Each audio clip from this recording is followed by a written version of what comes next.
नमस्कार। रामनवमी अभी कुछ दिन पहले ही बीता है। रामनवमी के त्यौहार के बीच में देश के कई हिस्सों में तोड़फोड़ और आगजनी हुई। रामनवमी हिंदुओं के आस्था का पर्व है और रामनवमी की शुरुआत हिंदुओं के नव वर्ष की शुरुआत से होता है। ये हिंदू मासिक कैलेंडर जो होते हैं उसका प्रथम दिन रामनवमी के प्रथम दिन से शुरू होता है। लेकिन ये जो घटनाएं घटित हुई इसके पीछे किन किन लोगों का हाथ है, वो क्या चाहते हैं, वो इस देश में कैसा माहौल बनाना चाहते हैं, ये शायद समझ के परे है। इस देश की एकता और अखंडता के बीच में ये जो सांप्रदायिक दंगे होते हैं उसका ये जो सांप्रदायिक दंगे का रूप देना चाहते हैं, वो लोग इस देश के माहौल को बिगाड़ने का काम कर रहे हैं। आइए हम जानते हैं इस हमारे रिपोर्ट में कि देश के उन किन किन हिस्सों में और क्या क्या चीज़ें हुई जो देश की एकता और अखंडता को चुनौती दे रही हैं। आइए सुनते हैं हमारे साथ ये रिपोर्ट।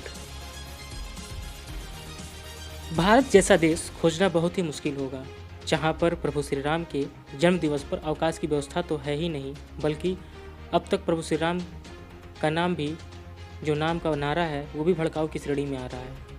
श्री राम नवमी पर प्रभु श्री राम की शोभा यात्रा पर जो भी हमले हुए हैं उनमें यह आरोप लगाया जा रहा है कि उसमें भड़काऊ नारे थे, इसलिए पत्थरबाजी कर दी गई। परंतु यह एक प्रश्न उठ सकता है कि यदि नारे भड़काऊ थे तो अचानक से पत्थरबाजी के लिए पत्थर कहाँ से आ गए और अचानक से ही आगजनी के लिए आग कैसे आ गई। यह एक बड़ा प्रश्न है जिसका उत्तर किसी के पास भी नहीं है, क्योंकि उत्तर दरअसल है ही नहीं। जो भी है अब सब बहाने से है। हिंदुओं के पर्व को दिनों दिन नष्ट करने का और सांप्रदायिक ठहराने का प्रयास किया जा रहा है। यह कितने सुनियोजित तरीके से हो रहा है कि इसकी आहट भी पता नहीं लग रही है। खैर, जो लोग बार बार ये कहते हैं कि हिंसा कारण हिंदुओं का उग्र होना है, वह कभी छत पर रखे गए पत्थरों के संख्या पर उंगली नहीं उठाते हैं।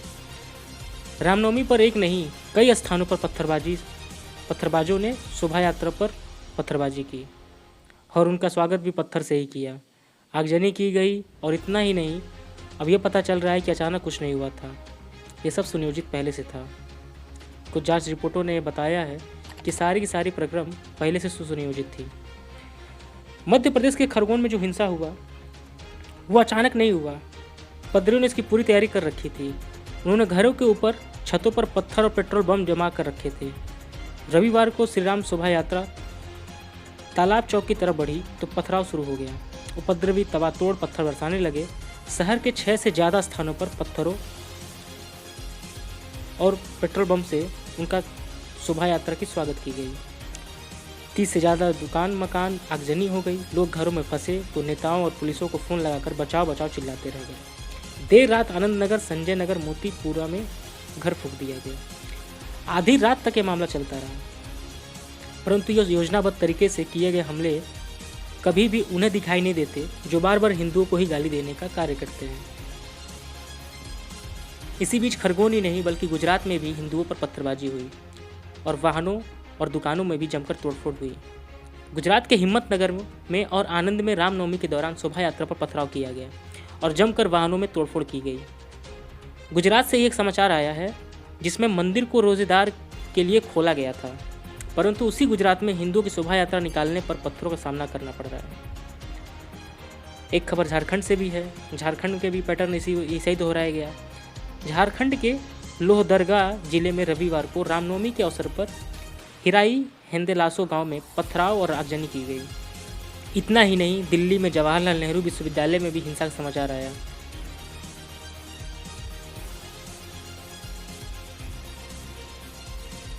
जो भी मीडिया में समाचार आ रहे हैं उसके अनुसार रामनवमी को लेकर एबीपी और लेफ्ट के छात्रों के बीच झगड़ा हुआ और मारपीट भी हुई। जेएनयू के कावेरी हॉस्टल में पूर्व छात्रों के द्वारा रामनवमी की पूजा की जा रही थी। वहीं वामपंथी विचारधारा से जुड़े छात्र संगठन पूजा नहीं होने देना चाह रहे थे। हालांकि पूजा शांति से हो गई, वहीं पूजा नहीं रोक पाने पर वामपंथी छात्र संगठनों ने नॉनवेज खाने से रोकने का मुद्दा उठाया। बताया जा रहा है कि कावेरी हॉस्टल में मेनू में नॉनवेज और वेज दोनों शामिल है। एबीपी के कार्यकर्ता रविवार को नॉनवेज खाने बनाने और खाने से रोक रहे थे। जहां एक बड़ा वर्ग हिंदू का यह सलाह देता है कि हिंदुओं को दिल बड़ा करके अजान की आवाज़ और हलाल मांस को स्वीकार करना चाहिए, तो ऐसे में यह महत्वपूर्ण है कि क्या वह एक दिन नॉनवेज नहीं छोड़ सकते? क्या वो दिल बड़ा नहीं कर सकते? क्या दिन में 5 बार अजान की आवाज़ सुनने वाले सामुदायिक वर्ष में एक दिन के लिए दिल बड़ा नहीं कर सकते? शोभा यात्रा नहीं निकाल सकते? ये तो आरोप है हिंदुओं का मुस्लिमों के ऊपर और मुस्लिमों का हिंदुओं के ऊपर। लेकिन कोई भी देश में सौहार्द और शांति की बात नहीं कर सकता। यह सब प्रश्न हैं जो पूछे जाने चाहिए, पर पूछे नहीं जाएंगे क्योंकि सुनिश्चित हमले हैं और इन्हें हल्के में लेना एक बहुत बड़ी गलती है। एक और प्रश्न उठता है कि क्या यह स्वाभाविक है या वास्तव में किसी बड़ी घटना का पूर्वाभ्यास है? यह आकस्मिक घटना नहीं है, पूर्व सुनियोजित षड्यंत्र है। जनता इस बात को लेकर प्रश्न कर रही है कि यह सब पूर्वानियोजित नहीं हो सकता।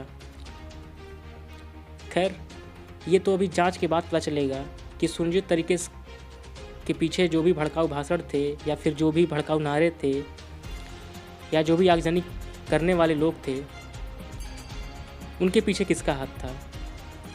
क्योंकि हर आग के पीछे चिंगारी कहीं और से लगी होती है और इस देश में एकता और अखंडता का जो माहौल बिगाड़ने की कोशिश की जा रही है वो शायद सही नहीं है। हमारी रिपोर्ट बस इतना ही। दुनिया और देश दुनिया से और भी तमाम जुड़े बातों को सुनने के लिए सुनते रहिए और देखते रहिए हमें। दीजिए इजाज़त। नमस्कार।